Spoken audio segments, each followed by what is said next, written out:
Radio অরার আজকের পর্ব শুরু করছি একটি অনুগল্প দিয়ে। মানুষ, রচনা জয়ন্ত পাঠক, পাঠ করেছেন পিউ চক্রবর্তী।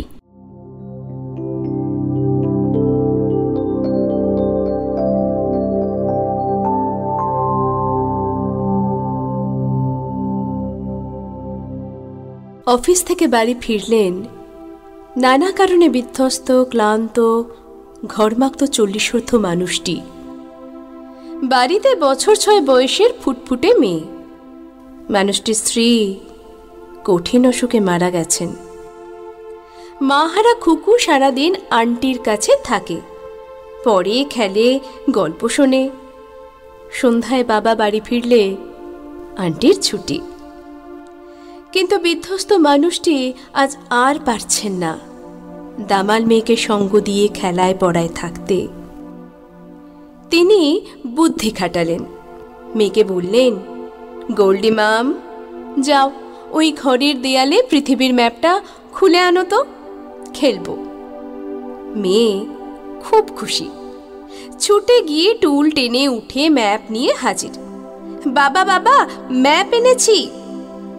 বাবা ম্যাপটাকে ছিঁড়ে টুকরো টুকরো করে মেয়েকে বললেন, এবার তুমি ম্যাপটা গাম দিয়ে জুড়ে আনো। ছোট্ট গোল্ডি ম্যাপ নিয়ে চলে গেল। বাবা ভাবলেন, যাক বাঁচলাম, আজ ছুটি, এখন 2-3 ঘন্টা নিশ্চিন্ত। কিন্তু 10 মিনিটের মধ্যে দুরন্ত মেয়ের ছুটন্ত লাফ বাবার বুকে। বাবা বাবা, দেখো ম্যাপ জুড়েছি। বাবা তো অবাক, এ কি রে, তুই তো বাংলার পাশে বিহার কোথায় জানিসই না, আজ তো এত বড় ম্যাপ জুড়লি কি করে? বাবার বুকে মাথা রেখে ঝুঁটি বাঁধা ছোট্ট মেয়ে বলল, বাবা বাবা, জানো তো আমি ম্যাপ জুড়িনি। বাবা বললেন, এই তো গোটা ম্যাপ। মেয়ে বলল, বাবা জানো তো ম্যাপের পিছনে একটা গোটা মানুষের ছবি আঁকা ছিল, আমি সেই মানুষটাকে জুড়েছি। তোমার ম্যাপ জোড়া হয়ে গেল। বাবা হতবাক।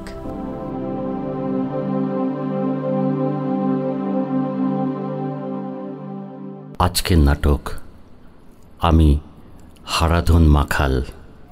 রচনা শিবশঙ্কর চক্রবর্তী, নির্দেশনা সুধাংশু ঘোষ, অভিনয়ে সুধাংশু ঘোষ, মানস কুমার লাই, ভাস্কর ভট্টাচার্য, পুষ্পিতা চন্দ্র, সমর্পিতা ভট্টাচার্য। প্রণাম দিদিমণি, আমি হারাধন মাখাল। কে? কি চাই? বলছি একটু যদি সাহেবের দেখা পেতাম। বাবা, আজ তো রবিবার, 10টার আগে তো কোনো চান্সই নেই। আপনার দরকারটা আমাকে বলা যায় না? যায়, নিশ্চয়ই যায়, আবার যায়ও না, বুঝলেন। আপনাকে কেমন যেন চেনা চেনা লাগছে। লাগবেই তো দিদিমণি, আমাকে আপনি চিনতে পারেননি? না পারাটাই ঠিক। কে আর বাড়ির পুরনো ঝিচাকরদের সবসময় চিনে রাখতে পারে বলুন? আপনি কে বলুন তো? ওই যে বললাম, আমি হারাধন মাখাল, বাবুর অফিসের আড্ডালি, একেবারে বাবুর খাস বেয়ারা। আরে তুমি হারুদা, তাই না? ধুর, আমি না, ছি ছি ছি, বসো বসো। সত্যি তোমাকে আমার চিনতে না পারাটা একটা ক্রাইম। ছোটবেলায় আমার কম বায়না তুমি সামলেছ বলো? আমাকে স্কুল থেকে নিয়ে আসা, আমাকে আইসক্রিম খাওয়ানো, তোমার মনে আছে হারুদা? সেই যে আমার সব মনে আছে দিদিমণি, তোমরাই আমাকে ভুলে গেছো। Sorry, really extremely sorry. তুমি বসো হারুদা। হ্যাঁ বসি, দাঁড়াও দেখি। আরে অত দূরে কেন, সোফায় বসো, এসিটা চালিয়ে দি। না না না না না, ঠান্ডা লেগে যাবে, অভ্যেস নেই তো, গায়ের মানুষ। কেন বাজে বকছো হারুদা? তোমার অফিসে আমি যাইনি? পুরো অফিসটাই তো এসি। আরে অফিসে এসি, কিন্তু বাড়িতে তো আর এসি নেই। ছাড়ো তো। আরে বাবা, তুমি তো জানো রবিবার বাপি 10টার আগে বিছানা থেকে ওঠেই না। তারপর ব্ল্যাক কফি খাবে। জানি, চিনি ছাড়া। কারেক্ট। তারপর সিগারেট মুখে নিয়ে টয়লেটে ঢুকবে। বেরুতে বেরুতে আরো আধ ঘন্টা। এতক্ষণ গরমে একা একা পচবে? ঠিক আছে, ফ্যানটা চালিয়ে দাও। আসলে কি যেন দিদিমণি, আমিও ভেবেছিলাম আজ রোববার, সাহেব এত সকালে এলে বিরক্ত হবেন, কিন্তু ওই যে সাহেবের আবার শখ আছে না মাঝে মাঝে রোববার গাড়ি চালিয়ে আপনাকে আর মা জননীকে নিয়ে দেশের বাড়ি গুপ্তিপাড়া যাওয়ার। তাই বউ বলল, যাচ্ছ যখন তখন একটু সকাল সকালই যাও। যদি সত্যিই সাহেব দেশের বাড়ি চলে যান তাহলে তো আর দেখাই হবে না। কি যে বলো না, ঠাম্মির কাছে শেষ কবে বাবা আমাদের নিয়ে গেছে আমার নিজেরই মনে নেই। আসলে কি জানো দিদিমণি, অফিসে না খুব গোলমাল। সাহেব একেবারে সবচেয়ে বড় মাথা তো, একদম 1 নম্বর। এত ধকল সইতে হচ্ছে না। বাপি অফিসের কথা বাড়িতে তোলেই না। কি জানি, রাতে হয়তো মাকে বলে, বাট আই মাস্ট সে অফিসের কোনো খবরই আমি জানি না। ওয়েল, তুমি বসো, আমি ফ্যানটা চালিয়ে দিয়ে যাচ্ছি। বাট তোমাকে কিন্তু ওয়েট করতেই হবে। আরে হ্যাঁ হ্যাঁ, আমার তো আর কোনো কাজ নেই, আমি বসে আছি। সাহেবের যখন সময় হবে 2-4 মিনিট, 1-2 কথা বলেই আমি চলে যাব। ওকে, তুমি বসো। আরে আরে আরে মা জননী, আপনি আবার কষ্ট করে ওই চাটা নিয়ে। কি বলছো হারুদা? তুমি কতদিন পর আমাদের ফ্ল্যাটে এলে, তোমাকে 1 কাপ চা খাওয়াবো না? তাতে আবার কষ্ট? না মানে আবার আমার জন্যে ওই। বারে, চা কি আমরা কেউ খাই না? শোনো, শুধু চা নয়, এতদিন পরে এসেছো, একদম ব্রেকফাস্ট, লাঞ্চ, টি শেষ করে বিকেলে ফিরবে। না না না না মা জননী, সকালবেলাতে বউ আলু সেদ্ধ ভাত খেয়ে পাঠিয়েছে। বললো কখন ফিরবে তার তো ঠিক নেই, গাড়ি ঘোড়ার ব্যাপার। তারপর সাহেব কখন দেখা করেন না করেন, আমি বাড়ি থেকে একবারে ভাত খেয়েই বেরিয়েছি। 1 দিন 2 বার ভাত খেলে কিচ্ছু হবে না। না না না মা জননী, আমার জন্যে আবার ওইসব না না না না না। কি বলছো হারুদা? তোমার কন্ট্রিবিউশনটা ভুলে যাব? তখন হিয়া পেটে আগে একটা মিসক্যারেজ হয়ে গেছে। তোমার সাহেব ভয় পেয়ে 1 মাস আগেই ভর্তি করে দিয়েছে নার্সিংহোমে। কে যেত রোজ বিকেলে? কে আমার বায়না সামলাতো? কে আমাকে লুকিয়ে নার্সিংহোমে ফুচকা কচুরি পৌঁছে দিত? কে? অপারেশনের সময় 2 বোতল রক্ত লেগেছিল। ও পজিটিভ। 1 বোতল দিয়েছিল আমার ছেলে, আর 1 বোতল দিয়েছিলাম আমি। তাহলে এ তো আমার কর্তব্য মা জননী। আমার সাহেব কোম্পানির 1 নম্বর মাথা, আমি তার খাস বিয়ারা। আমাকে তো এটুকু করতেই হবে মা জননী। তোমার কাছে এটা যদি এইটুকু হয়, অনেক কিছু কোনটা আমি জানি না। তুমি তোমার সাহেবের সাথে কথা সেরে নাও, কিন্তু আমাকে না বলে কিন্তু চলে যেও না, কেমন? কি বলছেন মা জননী? এ ঘরে একবার যখন পা দিয়েছি, আপনার অনুমতি না নিয়ে আমি কখনোই চলে যাব না। কথাটা মনে থাকে যেন। এ কি তুমি? এই একটু দেখা করতে এলাম। বাড়িতে? রবিবার বাড়ি ছাড়া আর কোথাও যাওয়াটা কি ঠিক হতো? তুমি জানো না, অফিসের কথা অফিসের বাইরে আমি কখনো ডিসকাস করি না। জানি তো স্যার, আমি অফিসের কথা কিন্তু বলতে আসিনি। কোনো অনুরোধ থাকলে সেটা কিন্তু অফিসেই এসো, এখানে না। যাও, আজ আমি এখন ব্যস্ত। কাল পরশু যেদিন পারো অফিসে এসো। আমি জানি স্যার, আপনি অফিসের কথা অফিসের বাইরে কোথাও বলা পছন্দ করেন না। আমি আসতেও চাইনি। বউ বলল, এতদিন সাহেবের কোম্পানিতে ছিলে, সাহেবের দয়ে এতদিন তোমার সংসারটা খেয়ে পরে বেঁচেছে, তোমার তো একটা কর্তব্য আছে। যাও যাও, শেষ দিন সাহেবকে একটা প্রণাম করে এসো। কি তুমি আমাকে প্রণাম করতে এসেছ? হ্যাঁ স্যার, আমি আপনাকে প্রণাম করতেই এসেছি। আর আমি না, বউ বলল খালি হাতে প্রণাম করাটা তো ভালো দেখায় না, তাই এই ধুতিটা আর এই মিষ্টির প্যাকেটটা। আমি জানি স্যার ধুতি আপনি পরেন না, তবু বউ বলল মনিব হলো বাপের মতন, তাই ধুতিটা আর এই প্যাকেটটায় না এক বাক্স মিষ্টি আছে। আজ সকালে খুব ভোরে উঠে বউ জোগাড় করে এনেছে, বলেছে যাও আগে গিয়ে সাহেবকে শেষ প্রণামটা করে এসো। তুমি কি এসব বলে আমার মনটা নরম করতে চাইছো? কি বলছেন স্যার, আমি আপনার কোম্পানির খাস বেয়ারা ছিলাম, গতকাল পর্যন্ত ছিলাম। গতকাল শনিবার 31শে আগস্ট আমার 32 বছরের চাকরিটা চলে গেছে মানে আপনারা আমাকে ছাড়িয়ে দিয়েছেন, দিয়ে ঠিকই করেছেন। আমি খুবই খারাপ কাজ করেছি। কোম্পানির গোপনীয় 3টে ফাইল আমি চুরি করেছি। কোনো প্রমাণ অবশ্য নেই, কিন্তু আপনার ঘরে তো আমি ছাড়া কেউ যেতে পারে না স্যার। তাহলে আমি ছাড়া কে চুরি করবে এই ফাইল বলুন? ঠিক আছে, আমি অন্যায় করেছি, আমি শাস্তি পেয়েছি। শাস্তি তুমি পেয়েছো, তাহলে তাহলে কেন এসেছো এই সাত সকালে আমার ফ্ল্যাটে?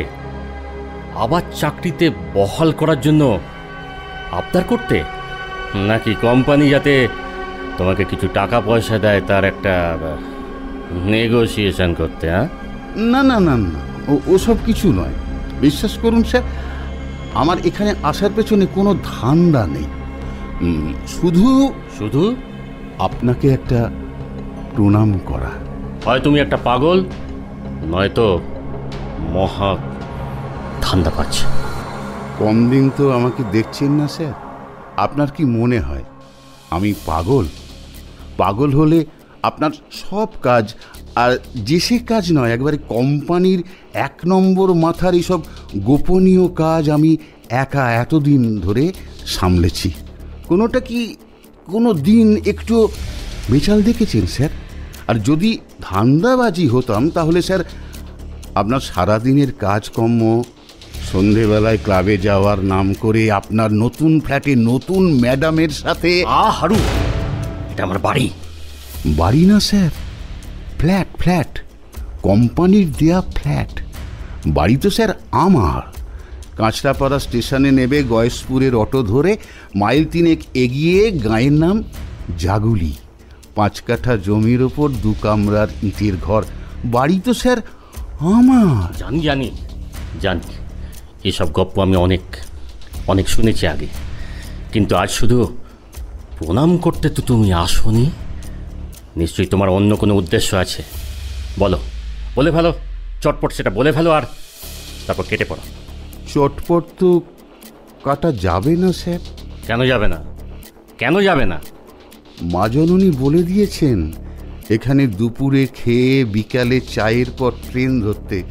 মা জননীর কথা জানেন তো স্যার, আমার কাছে আদেশের মতন। আমি তোমার মনিব, আমি বলছি তুমি এক্ষুনি চলে যাও। It's my order. পারবো না স্যার। পারবে না? হোয়াই? আপনি কাল অবধি আমার মনিব ছিলেন, আজ আর নেই। আর মা জননী চিরদিনের, যতদিন বাঁচব তিনি কিন্তু আমার মা জননী। তার মানে আজ সারাটা দিন তুমি আমাকে জ্বালাবে? কি যে বলেন স্যার, তা আবার হয়? আপনার মতো ব্যস্ত মানুষকে সারা দিন বিরক্ত করা যায়? আমার কথা শেষ হলেই আমি রাস্তার ধারে ওই যে পিপুল গাছটা, ওর নিচে গিয়ে পা ছড়িয়ে বসে থাকব, আর মা জননীকে বলে যাব আপনাদের সবার খাওয়া হয়ে গেলে আমাকে একবার ডাকতে, একটু প্রসাদ নেব। আজই শেষ তো, কাল থেকে তো আর আপনার সাথে দেখা হবে না। দেখো, এইসব পাতি সেন্টিমেন্ট দেখে কোনো লাভ নেই। তুমি ভালো করেই জানো যে তোমাকে চাকরি থেকে বরখাস্ত করা ছাড়া আমার আর কোনো উপায় ছিল না। জানি তো স্যার, খুব ভালো করেই জানি। আর জানি বলেই তো আমার কোনো রাগ, কোনো অভিমান নেই স্যার। আপনার উপর তো নেই। আমার চাকরি না গেলে আপনারটা যেত। আমি পাতি গাঁয়ের মানুষ, চাকরি গেছে তো কি, শুধু মাস গেলে যে কটা টাকা ঘরে আসতো সেটা আর আসবে না। সে নাই আসুক, কোনো রকমে ওই নুন ভাত খেয়ে আমি চালিয়ে নেব। কিন্তু স্যার, আপনার চাকরিটা চলে গেলে কি ভীষণ বিপদ হতো ভাবুন তো। এই ফ্ল্যাট, এসি, গাড়ি, টেলিফোনের বিল, ইলেকট্রিকের বিল, নিজের বউ মেয়ে, বাবা মায়ের চিকিৎসার খরচ, বছরে এরোপ্লেন চড়ে বিদেশে ঘুরে আসা, সবটাই যে চলে যেত স্যার। সেটা কি ভালো হতো? আপনি বাঁচতেন, মা জননী, আমার দিদি ভাই, তাদের কি দশা হতো একবার একবার ভাবুন স্যার। তাহলে তুমি মানছো তো যে আমি নিজেকে বাঁচাবার জন্যই তোমার তোমার চাকরিটাকে খেয়েছি? হ্যাঁ স্যার, মানছি। শুধু মানছি না, মনে মনে জানি যে এটাই 100% সত্যি যে আপনি নিজেকে বাঁচাতে আমাকে মেরেছেন। ও, তারপরেও তুমি আমাকে প্রণাম করতে এসেছো? ওই যে বললাম স্যার, বউ বলল। আর আপনি তো জানেন স্যার, আপনি বউকে ভয় পেলেও আমি বউকে খুব ভালোবাসি, মানে মাননি করে। না, রাগ করবেন না স্যার। আপনি একদিন আপনার 2 নম্বরই ফ্ল্যাটে এত টেনেছিলেন যে আপনার আর এই ফ্ল্যাটে ফিরে আসার কোনো অবস্থা ছিল না। আমি আপনাকে বলেছিলাম স্যার, রাতটা আপনি এখানে নতুন ম্যাডামের কাছে থেকে যান, আমি মা জননীকে ম্যানেজ করে নেব। শুনে আপনার নেশা টেশা সব ছুটে গেছিল। ছুটতে ছুটতে নেমে এসেছিলেন গাড়ির কাছে। গাড়িতে বসে আপনি যা বলেছিলেন সব কিন্তু আমার মনে আছে স্যার। বলবো? থাক থাক থাক, এবার বুঝলাম তোমার উদ্দেশ্যটা আমার কাছে এতক্ষণে পরিষ্কার হলো। বুঝলাম তুমি আমাকে ব্ল্যাকমেল করতে চাও। আমার অনেক গোপন কথা জানো, সেটা আমাকে বুঝিয়ে সেই সব গোপন কথা যখন খুশি তুমি বলে দিতে পারো। এটা আমাকে সমঝে দিয়ে তুমি আমাকে এটাই বলতে চাও যে এরপর থেকে আমাকে তুমি টাকা দাও, নয়তো ফেঁসে যাও, তাই তো? ওয়েল ওয়েল, কত টাকা তুমি চাও? কত টাকা তুমি চাও হারু? একেবারে অনেক টাকা, নাকি মাস মাস গেলে কিছু টাকা করে? বলো বলো, কত টাকা চাও? কি যে বলেন স্যার, এতদিন পর আপনি আমাকে এই চিনলেন? আমি আপনাকে ব্ল্যাকমেল করব? হয়, হতে পারে স্যার। তবে এসেছিস কেন? কেন এসেছিস? শুধুমাত্র প্রণাম করতে? সকালে তো কোনোদিনই খান না স্যার, আজকে কি সকালেও? চুপ! প্রণাম করা হয়ে গেছে, এবার যা।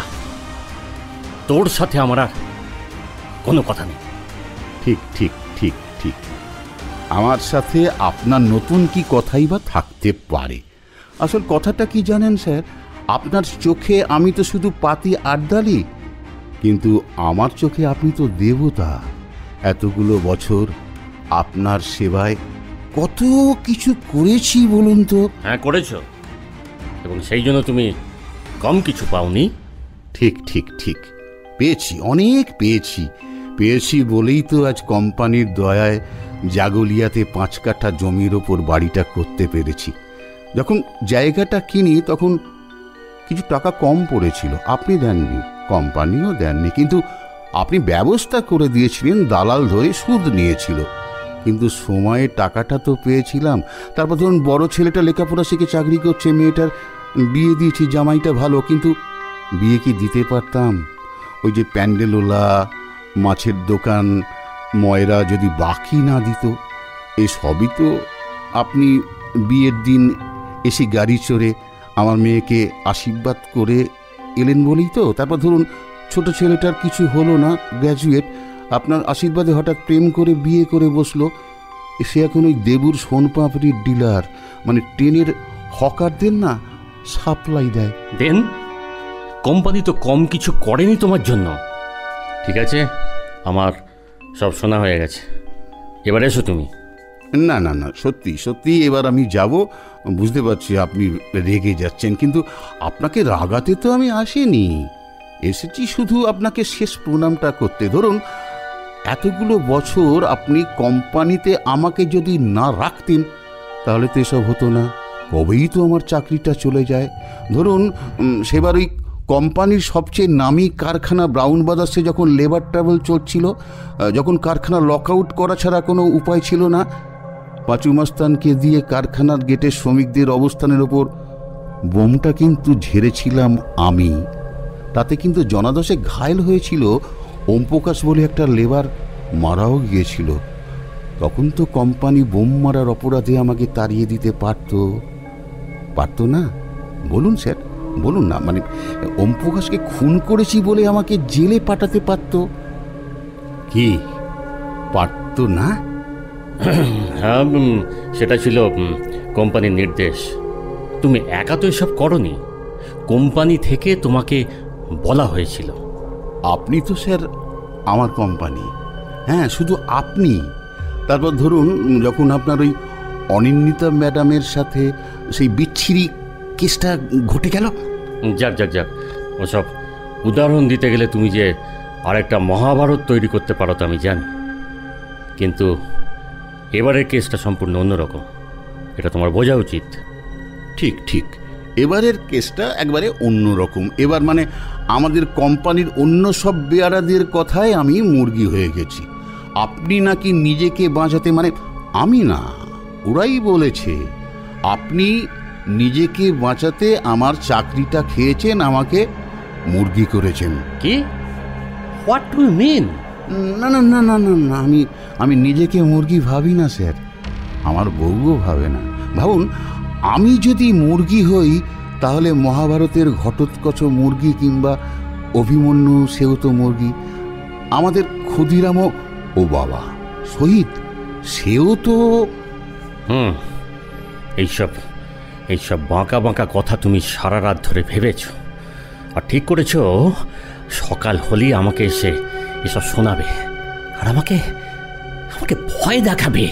কি যে বলছেন স্যার, আমি তো বাড়ি গিয়ে নিশ্চিন্তে ভোঁস করে নাক ডেকেছি, কিন্তু ওই যে গিয়েই তো ঘরে ঢুকে বউয়ের সাথে সারা দিনের সুখ দুঃখের দু চারটে কথা না বললে তো রাতে খিদে হয় না। তাই গিয়েই তো বলে দিয়েছি, শুনছ, কাল সকাল থেকে তোমাকে আর সকালে কষ্ট করে ভাত চাপাতে হবে না। কাল সকাল থেকে আমার আর বেরোনো নেই, আমার চাকরি খতম। তারপর এ কথা সে কথা ঘুমিয়ে ঘুমিয়ে শুনেছি। বউ বলল, ছোট ছেলেটা বলল, বড় ছেলে মেয়েকে ডেকে এনে তাদের দিয়ে বলালো। তাই নাকি? অত রাতে সবাই চলে এলো? এলো তো স্যার, শুধু এলো না, তাদের কি দুঃখ যেন তাদেরই চাকরিটা চলে গেছে। তোমাকে দেখলে জানো আমার খুব হিংসা হয়। কেন স্যার, কেন কেন? মালিকদের তো লেবারদের দেখলে ঘৃণা হয়, করুণা হয়, হিংসে হবে কেন স্যার? আসলে সুখে দুঃখে কেমন সব একসাথে জড়াজড়ি করে বাঁচছ তোমরা, আমার মতো এমন নিঃসঙ্গ হয়ে। সেই জন্যই তো স্যার আপনার উপর আমার কোনো রাগ নেই, বিশ্বাস করুন, একটুও রাগ নেই। এই আপনার পা ছুঁয়ে বলছি। ভাবুন, ধীরু ভিয়া লাম্বটিয়া আমাদের মালিক হঠাৎ একদিন দেহ রাখলেন। তার দুই ছেলে অবিনাশ, অভিলাষ, দুজনের মধ্যে সম্পত্তি নিয়ে লড়াই। কেউ জানি না কাল কে আপনার আমার মালিক হবে। সেই অবস্থায় অবিনাশের অর্ডারে যদি কোম্পানির সবচেয়ে গোপন 3টে ফাইল সরাতে হয়, সেটা সরাতেই হবে। তারপর সব যুদ্ধ শেষে অভিলাষ লাখটিয়া যদি আমার আপনার মালিক হয়ে হাজির হন, ওই 3টে ফাইল চেয়ে বসেন, আর আপনি যদি সেগুলো দেখাতে না পারেন, একটা ঘটোৎকচ, একটা অভিমন্যু, আপনাকে তো খুঁজে বার করতেই হবে স্যার। তুমি কি এত কিছু বুঝো? তুমি আমার আর্দালি? হ্যাঁ স্যার, এত কিছু বুঝেও আমি শুধু আপনার আর্দালি। আর আজ কুরুক্ষেত্রের যুদ্ধ যখন শেষ, পাণ্ডবরা যখন এসে আপনার কাছে হিসেব চাইছে, তখন আমি এই একলব্য সব খুইয়ে আপনার কাছে এসেছি স্যার।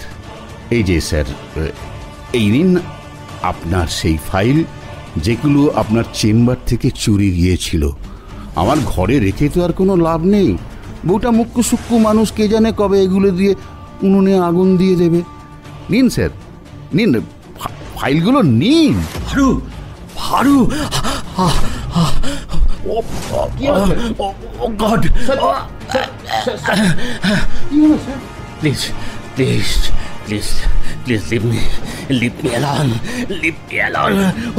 ও গড, ও গড। মা জননী, দিদিমণি, মা জননী, দিদিমণি। কি হয়েছে? কি হলো? কি হলো? কি হয়েছে? দেখুন না মা জননী, সাহেব কেমন যেন করছেন, মনে হচ্ছে শরীরটা খারাপ করছে। অসম্ভব। কি এত চাপ কোনো মানুষ নিতে পারে? একজন ডাক্তার পাওয়া যায় না? একটু দেখিয়ে নিতে পারলে। বাপি, বাপি তোমার কোথায় কষ্ট হচ্ছে বাপি? হিয়া, হিয়া তুই একবার ডক্টর ব্যানার্জিকে একবার ধর না মা, একবার কর। ঠিক ঠিক ঠিক বলেছেন মা জননী, ব্যানার্জি ভালো, উনি সাহেবের নারী নক্ষত্র সবটাই জানেন। ধরুন ধরুন। Hello, doctor Banerjee. স্যার, আমি নীলেশ চ্যাটার্জির মেয়ে হিয়া বলছি। হ্যাঁ, বাবা হঠাৎ খুব আনফিট হয়ে পড়েছেন, অজ্ঞান মতো মনে হচ্ছে, প্রেশারের কোনো সমস্যা। আপনি তো জানেন স্যার, বাপির হাই প্রেশার, সুগার। হ্যাঁ হ্যাঁ হ্যাঁ, কাইন্ডলি যদি একটু আসেন। ও ঠিক আছে, আচ্ছা, না না না, ঠিক আছে। হ্যাঁ হ্যাঁ হ্যাঁ, ঠিক আছে, আমি আপনাকে রিং ব্যাক করছি।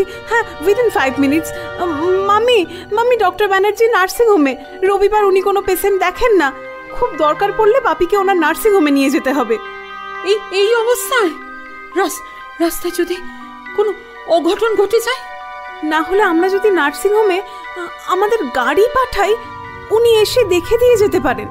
হ্যাঁ হ্যাঁ হ্যাঁ, সেটাই তো ভালো। সাহেবের গাড়িটাই পাঠিয়ে দিন। কিভাবে? আজ রবিবার, ড্রাইভার আসবে না, আমিও তো নার্সিংহোমটা চিনি না, গাড়ি ড্রাইভটাও করতে পারি না আমি। মা জননী, যতক্ষণ এই হারাদন মাখাল আছে ততক্ষণ আপনাকে আর কাউকে দরকার নেই। চাবিটা দিন, আমি ডাক্তারবাবুকে এক্ষুনি নিয়ে আসছি। তুমি নার্সিংহোমটা চেনো? চিনি মা জননী, নার্সিংহোম চিনি, ডাক্তার ব্যানার্জিকে চিনি, সাহেবের গাড়িটাও চিনি, চালাতেও জানি। এত কিছু না জানলে এতগুলো বছর সাহেবের খাস বিয়ারা হয়ে টিকে থাকতে পারতাম? ওই ড্রিমল্যান্ড তো কতবার গেছি, বালিগঞ্জ প্লেসে। অসুবিধা হবে না, চাবিটা দিন মা জননী। হ্যালো ডক্টর ব্যানার্জি, আমি হিয়া। হ্যাঁ হ্যাঁ, নীলেশ চ্যাটার্জির কেস, আমরা লোক পাঠাচ্ছি।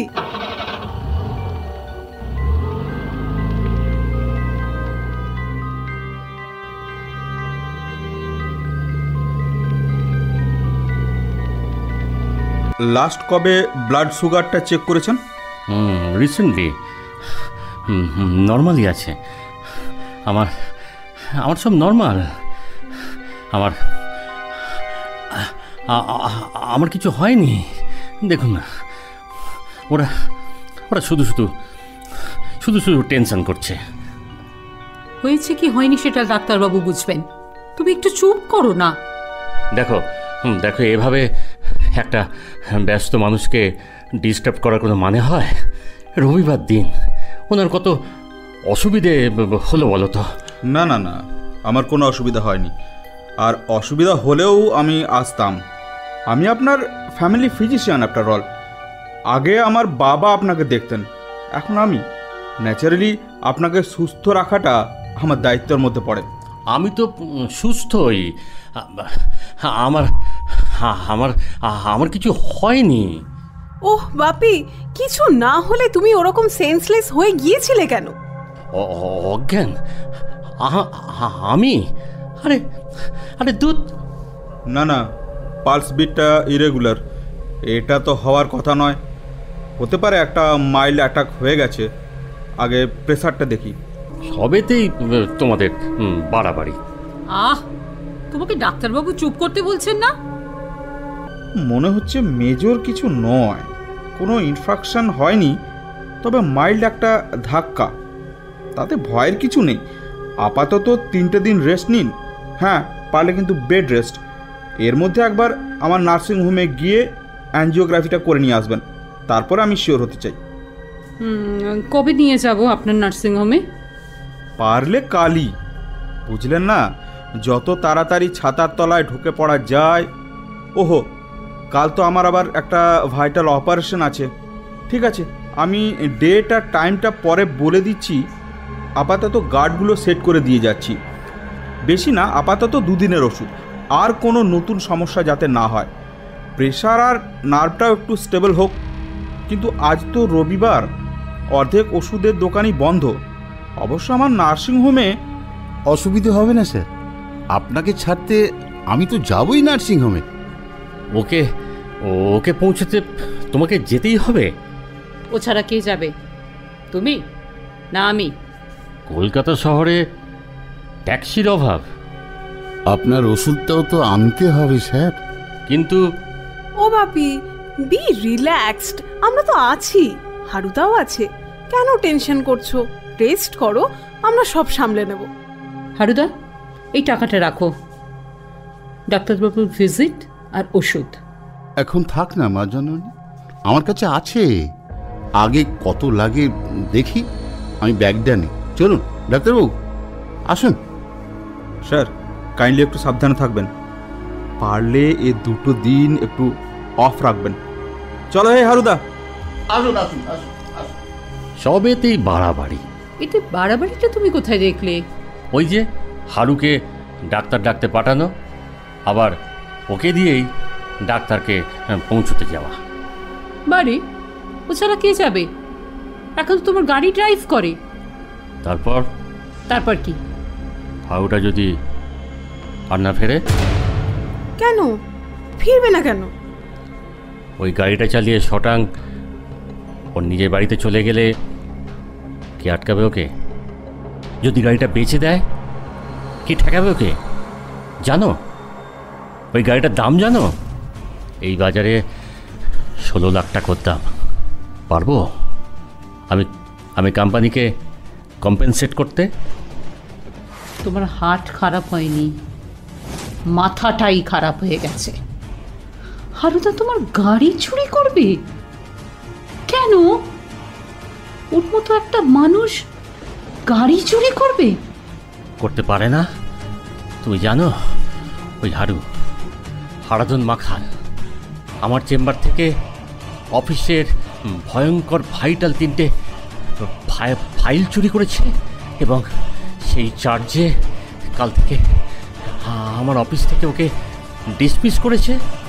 মানে ইউ আর গোয়িং টু মিন চুরির অপরাধে হারুদার এতদিনের চাকরি চলে গেছে? হ্যাঁ গেছে।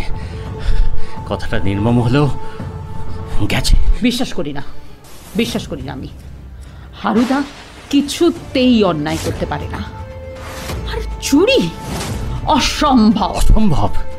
লুক, ওই যে আমার টেবিলে ওই 3টে ফাইল, ওগুলি হলো হারাধন মাখালের চুরি করা ফাইল।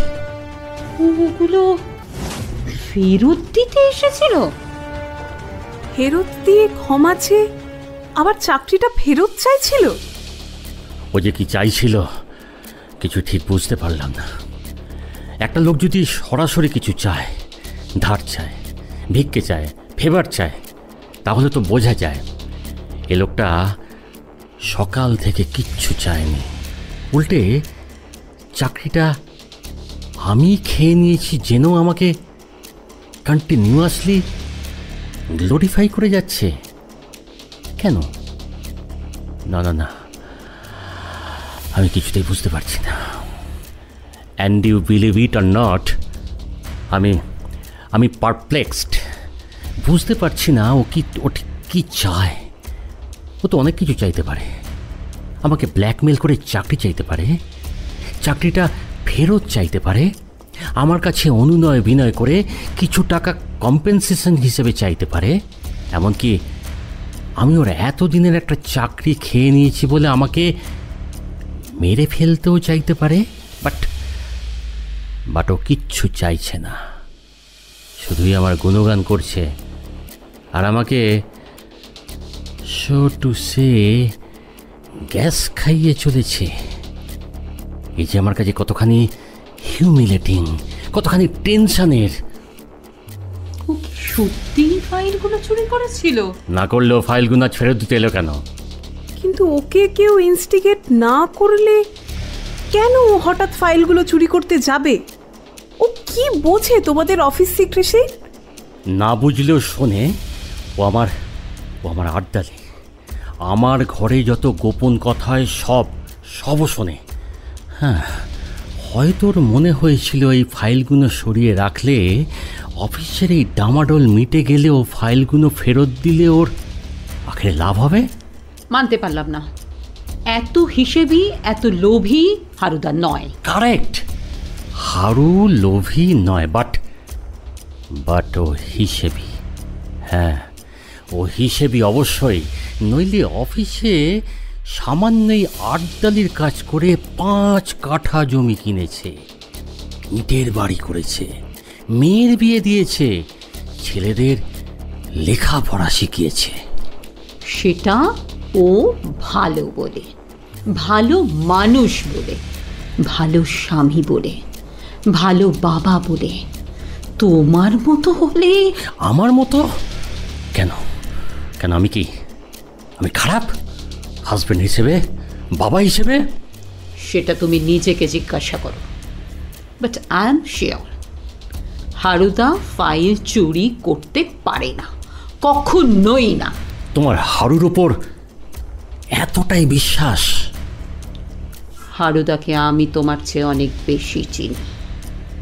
হ্যাঁ, আমি অতীতকে ভুলি না। আমি জানি হারুদা আমাদের জন্যে কতটা করেছে, কিভাবে করেছে। তোমার জায়গায় আমি থাকলে না, হারুদাকে যে কোনোভাবে বাঁচাবার চেষ্টা করতাম। আর তাতে যদি আমার নিজের ক্ষতি হতো? কত ক্ষতি তোমার হতো বাপি? মালিক ভাবতো আমি ফাইলগুলো চুরি করেছি, আমার নিজের চাকরিটাই হয়তো চলে যেতে পারতো। যেত, হ্যাঁ যেত, কিন্তু একটা সামান্য আটদালির সামনে আমাদের মাথাটা তো হিট হতো না। শোনো হে, পকেটটা যদি সব সময় ভারী থাকে, মাস গেলে মোটা টাকা যদি ঘরে বসে স্বামীর হাত থেকে নিজের হাতে চলে আসে, এরকম আদর্শের কথা সবাই বলতে পারে। আমার অফিসের এখনকার কোনো খবর তুমি রাখো? অফিসের কোনো কথা তুমি বাড়িতে বলো? সেসব বলার জন্য তো অন্য মানুষ আছে। কথাটা একটু বাঁকা হয়ে গেল না? বাড়ির লোকেদের কাঁধে অফিসের বোঝা চাপিয়ে দিয়ে নিজে হালকা হতে যাওয়ার মতো লো প্রোফাইলের মানুষ কিন্তু আমি নই। লাখটিয়া সাহেব গত হওয়ার পর তার 2 ছেলে কারখানার অফিসের দখল নিতে শুম্ভ নিশুম্ভ লড়াইয়ে নেমেছে। এই যেন একটা কুরুক্ষেত্রের যুদ্ধ। এই যুদ্ধ শেষে কে জিতবে, কে হারবে, এক সময় আমরা কেউ বুঝতে পারিনি। আজ বাদে কাল কে হবে আমাদের মালিক, সেটা কেউ বুঝে উঠতে পারিনি। আর ঠিক সেই সময় নিজেকে বাঁচানোর জন্য কোম্পানির সব থেকে গুরুত্বপূর্ণ ফাইলগুলো তুমি সরিয়ে দিলে ওই হারাধনের হাতে। আর আজ যখন কোনোভাবেই সেই নিজের কুকর্মটাকে ম্যানেজ দিতে পারছো না, তখন নিরীহ ওই হারাধনকে তুমি বলির পাঠা করছো, তাই না? তোমার সাথে অনেক দিন সংসার করছি, সত্যি কথাটা এবার বলো। খুব খুব সহজ করে বললে হ্যাঁ, কথাটা ঠিক, একদম ঠিক। আসলে আমি নিজেকে বাঁচাতে ওই হারাধন মাকালকে আমি বলির পাঠা করেছি। ইয়েস আমি করেছি। বাপি, তোমার লজ্জা করে না? না করে না, আদৌ করে না। একটা অফিস চালানো, একটা প্রতিষ্ঠানের মালিক না হয়েও সব সময় সেই প্রতিষ্ঠানটাকে সম্পূর্ণ নিজের মতো করে চালানোটা ভাবছো সোজা কথা? না, এবং সেই কঠিন কাজটাই আমি আমি করি এবং আমি করে চলেছি। সেখানে একটা দুটো হারাধন মাখাল যদি পাঁঠার বলি হয়, মুরগি হয়, আমার তাতে কিচ্ছু যায় আসে না। বাহ বাহ বাহ বাহ বাহ, চমৎকার। Are you my father? Yes yes, I am your father my child. Yes, আমি তোমার এমন একজন ফাদার যে তোমার সমস্ত শখ আহ্লাদ পূরণ করার জন্য আজ এইখানে এসে পৌঁছেছি। আমার যৌবনে আমিও নিজে বামপন্থী ভেবে গর্ববোধ করতাম, কিন্তু আজও যদি আমি সেই ভ্যালুসকে ধরে রাখতাম, তাহলেই তোমার মায়ের ফ্ল্যাট, এই এসি গাড়ি, জড়ার গহনা, বছরে একবার করে ফরেন ট্যুর হতো হতো হতো তোমার ল্যাপটপ, কানে গোজার মোবাইল, এসি বেডরুম, প্রচণ্ড গরমে ফ্রিজের রেডিমেড কোল্ড ড্রিঙ্কস হতো হতো তোমার মাই চাইল্ড। সবই প্র্যাকটিক্যাল। নিজেকে ঠিক জায়গায় রাখার জন্য, নিজেকে একটু ওপরে ওঠার জন্য একটা দুটোকে যদি মুরগি করতে হয়, নো ম্যাটার, তাতে আমার কিচ্ছু এসে যায় না। ও গড, একদম কি এসে যায় না? এটা তুমি বলতে পারো? এতটা প্র্যাকটিক্যাল তুমি হতে পেরেছো কি? এখন আমি বুঝতে পারছি, ওই হারুদার সামনে চাপে পড়ে নিজে হঠাৎ অসুস্থ হয়ে পড়তে না, স্মার্টলি ব্যাপারটাকে ট্যাকেল করে নিতে পারতে। তা তুমি পারোনি, আর যা সত্যি তাকে স্বীকার করো। কোন সত্যিটা? বলো বলো বলো, কোন সত্যিটা আমি স্বীকার করি না? বলো, টেল মি। নিজের মেয়ের কাছে আর ছোট নাইবা হলে রোজ সন্ধ্যাবেলা ক্লাবে যাওয়ার নাম করে কোথায় তুমি যাও? তুমি কি ভেবেছো আমি জানি না? কেন তোমরা চেঁচামেচি করছো? মাম্মি, বাপির এখন রেস্ট দরকার। সো চলো আমরা কিচেনে যাই, হারুদা ফিরলে ওর খাওয়ার ব্যবস্থা করতে হবে তো। কিন্তু হারুদা শুধু আজকের খাওয়ার ব্যবস্থাটা করে ফেলতে পারলেই তো আমাদের সব কাজ শেষ হয়ে যায় না হিয়া? হারুদা যাতে ভালোভাবে আগামী দিনগুলো বাঁচতে পারে, তার ব্যবস্থাটা তো আমাকেই করতে হবে। আমরা ছাড়া হারুদার জন্যে আর কি করবে বলতো? ঠিক বাপি, আমরা চাই তুমি হারুদাকে আবার ওর কাজে বহাল করবে। কি? না না না, অসম্ভব অসম্ভব। অসম্ভব কেন? কেসটা এখন অনেক উপরে চলে গেছে। হারুকে বাঁচানো এখন আমার ক্ষমতার বাইরে। নতুন মালিক জেনে গেছে হারুই ফাইলগুলো চুরি করেছিল। তাহলে ওকে কিছু টাকা দাও। এতদিন চাকরি করলো মানুষটা, পিএফ, পেনশন। পিএফ, পেনশন, ওসব আমাদের কোম্পানিতে স্বপ্নের কথা। যতদিন কাজ ততদিন পয়সা, কাজ নেই তো হাত খালি, ব্যাস। তাহলে হারুদা বাঁচবে কি করে? ওর ছেলে মেয়ে, বউ? জানি না এবং আমার জানার দরকারও নেই। কিন্তু আমরা জানি যে হারুকে ঠিকমতো বাঁচিয়ে রাখার দায় তোমাকেই নিতে হবে, নিতেই হবে। কেননা সে মালিককে চেনে না, শুধু তোমাকেই চেনে, আর সে খুব ভালো মানুষ। তাই এই দায় তোমাকেই নিতে হবে। না নিতে চাইলে নিও না, কিন্তু আজ বা কাল হারুদা যদি বেঁচে থাকার শেষ অবলম্বনটুকু খুঁজে না পায়, তার দায় কিন্তু নিতে হবে তোমাকেই। নইলে তুমি আমাদের চোখে ছোট হয়ে যাবে, খুব ছোট। আর আপনজনের কাছে ছোট হয়ে বেঁচে থাকার কষ্ট তুমি নিশ্চয়ই বোঝো না? তুমি এত বড় একটা কোম্পানির এক্সিকিউটিভ ডিরেক্টর নীলেশ চ্যাটার্জি। আবেগে চার দিয়ে মশলা মুড়ি মাখছ, হ্যাঁ? ওসব আবেগের কথা পরে বলো, আগে হারু তো গাড়িটা নিয়ে ফিরুক। ও ফিরবেই। হ্যাঁ, ও ফিরবেই, ফিরে আসবেই। শোনো হে, আবেগ থাকা ভালো, যতক্ষণ না সেটা নিজের কোনো ক্ষতি করে, বুঝলে? মানে আমি শিওর যে ও আর ফিরে আসবে না। ওর যদি বিন্দু মাত্র বুদ্ধি থাকে, তাহলে দেখে নিও ও কিন্তু আর ফিরবে না। গাড়ি নিয়ে সোজা চলে যাবে ওর বাড়ি, তারপর গাড়িটা ও কারোর কাছে বেচে দেবে। অন্তত আমি হলে তো আর গাড়ি নিয়ে ফিরতাম না। দেখে রেখো, ও ফিরবে না। ইয়েস, তোমরা দেখে নিও, Haradhan Makhal will not return again. Sir, আপনার গাড়ির চাবি। মাজননী, এই যে সাহেবের ওষুধ কখন কটা খাবেন সব লিখে এনেছি। আর ওই মঙ্গলবার স্যারের অ্যাঞ্জিওগ্রাফি হবে বিকেল 3টে। সাহেবকে রেডি করে রাখবেন। আমি 3টের আগেই এসে যাব। না না, তুমি আর আসবে না। আমি না এলে আপনাকে নার্সিংহোমে কে নিয়ে যাবে স্যার? যেই হোক, তুমি আর আসবে না। না, ও আসবে। আমি বলছি না, ও আসবে না। এভাবে আমার ওপর মানসিক চাপ তৈরি করে কোনো লাভ হবে না। ওর জন্য আমি কিছু করতে পারবো না। আমার জন্য আপনাকে কিছু করতে তো আমি বলিনি স্যার। আমরা বলেছি। আপনারা?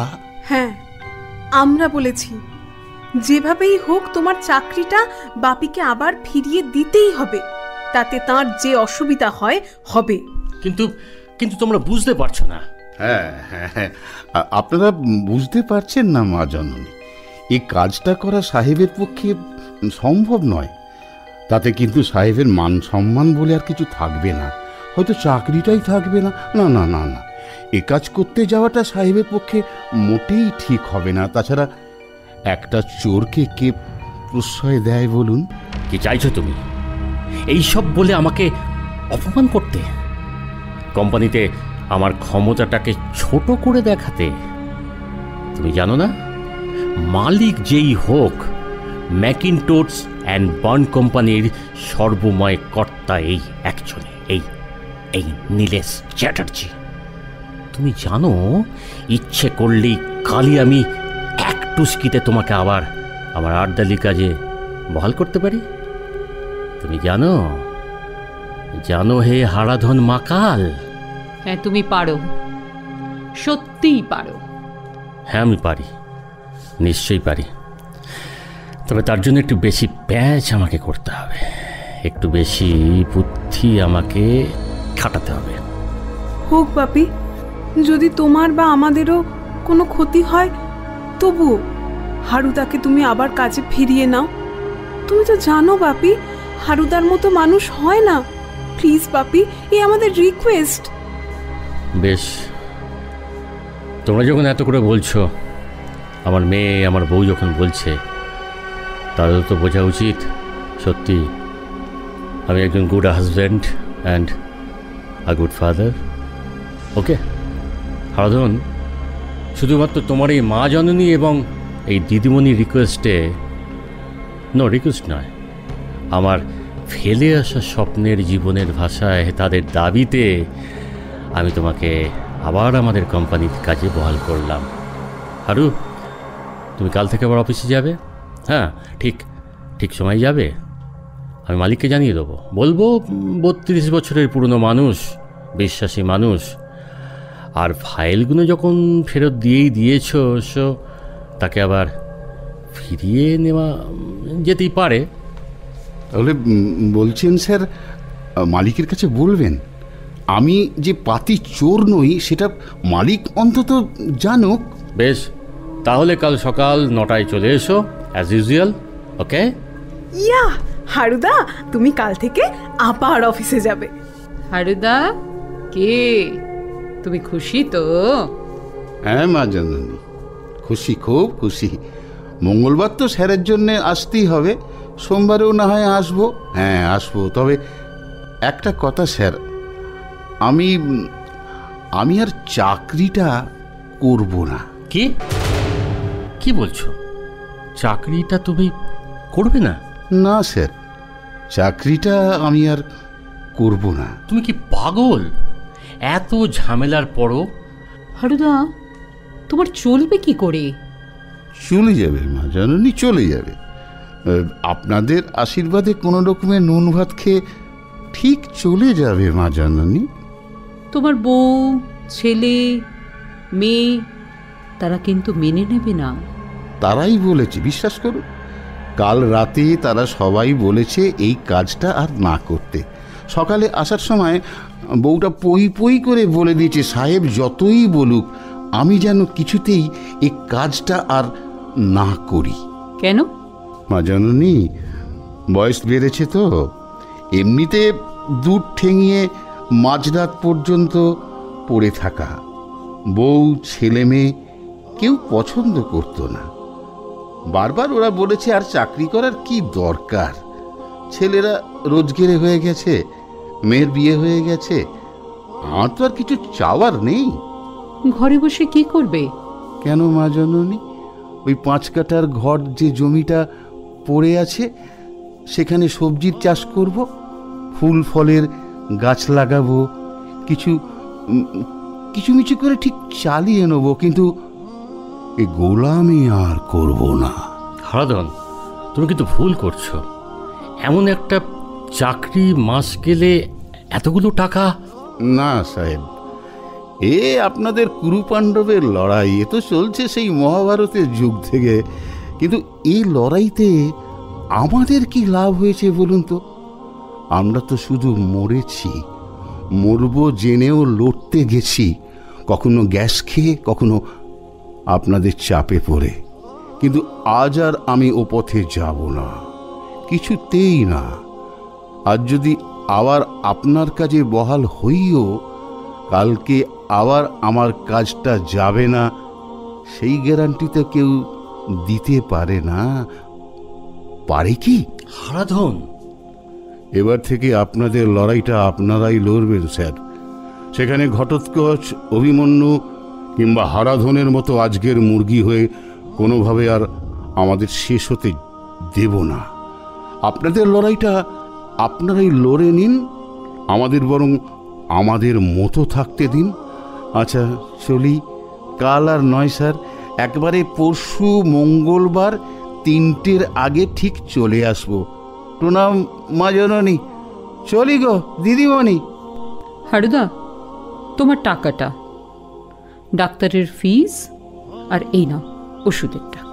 ওই প্যাকেটের ওপরে সব লেখা আছে মা জননী, পুরো হিসেবটা। পরশু দিয়ে দেবেন, টাকাটা আমাকে নিতেই হবে, কাল থেকে তো আর চাকরিটা থাকবে না, তাই না? আচ্ছা চলি মা জননী। দাঁড়াও, এত সাহস তোমার আসে কোথা থেকে? আমাকে অস্বীকার করে চলে যাচ্ছ? এত দিমাগ? দিমাগ নয় স্যার, দিমাগ নয়। 32টা বছর ধরে আমার জীবনের পুরোটা খরচ করে আমি আপনার খিদমত খেটে গেছি।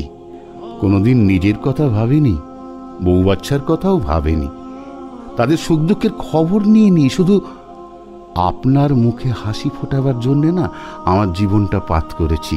তার বদলে আজ 32 বছর পর কি পেলাম স্যার? শুধু বদনাম। আমি চোর, আমি কোম্পানির ফাইল চুরি করেছি। কিন্তু কাল থেকে সে কথা নিয়ে আর কেউ তো মাথা ঘামাবে না। তুমি তো আবার চাকরিতে বহাল থাকবে। কিন্তু আমার চোর বদনামটা এতে ঘুচবে কি স্যার?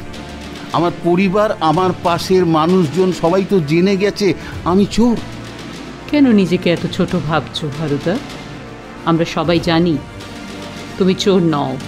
আমরা সবাই জানি তোমার মতো ভালো মানুষ এই জগতে খুঁজলে পাওয়া যাবে না।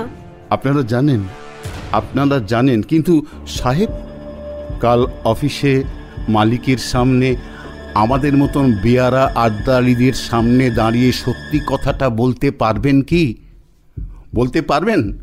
বলতে পারবেন কি যে হারাধন মাখাল ফাইলগুলো চুরি করেনি? চুরি করেছিলেন আপনি। নিজের অ্যাটাচির মধ্যে ভরে অফিসের বাইরে এসে গাড়িতে বসে আমাকে বলেছিলেন অফিসের গুরুত্বপূর্ণ ডকুমেন্ট যত্ন করে রাখতে সময় চেয়ে নেবেন। এ কথা আপনি বলতে পারবেন কি? অসম্ভব। আমার সম্মান নেই?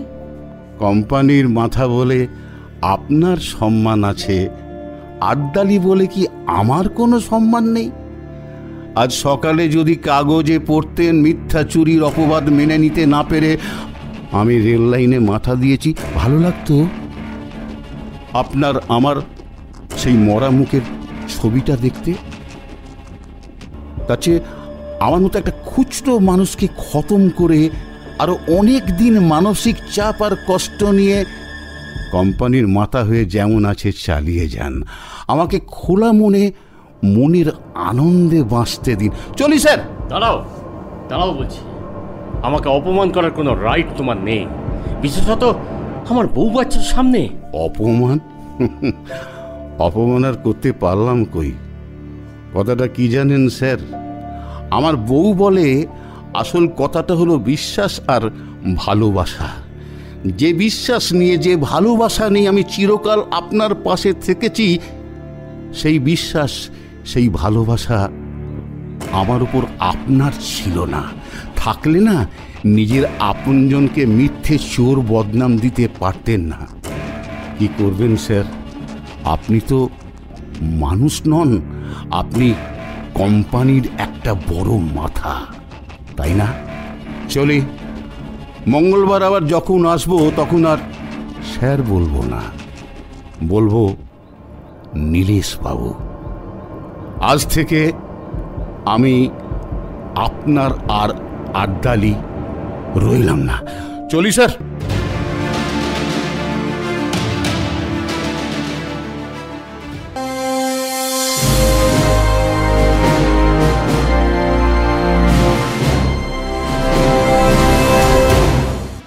শুনতে থাকুন রেডিও অরার অনুষ্ঠান প্রতি শনিবার বিকেল ঠিক 5টায় আপনার প্রিয় রেডিও অরা ইউটিউব চ্যানেলে।